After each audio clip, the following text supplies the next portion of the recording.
23শে ভাদ্র মনীষী পঞ্চানন বর্মার তিরোধান দিবস উপলক্ষে কোচবিহারে রাজবংশী মহামিলন উৎসব করল রাজবংশী ঐক্যমঞ্চ। কোচবিহারে রাজবংশী মহামিলন উৎসব করল রাজবংশী ঐক্যমঞ্চ।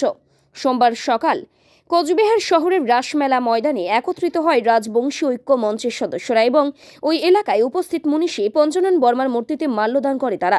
তাদের কর্মসূচি শুরু হয়। এই বিষয়ে এদিন এখানে উপস্থিত রাজবংশী ঐক্য মঞ্চের কনভেনার কমিটির এক সদস্য জানান, মনীষী পঞ্চানন বর্মা তার 90তম তিরোধান দিবস উপলক্ষে এদিন তারা সমবেত হয়েছে এবং তার সন্তান রাজবংশী সমাজের সমস্ত মানুষকে যেন একটি ছাতার তলায় আনতে পারে, এই উদ্দেশ্যকে সামনে রেখে তারা মহামিলন কর্মসূচি নিয়েছে।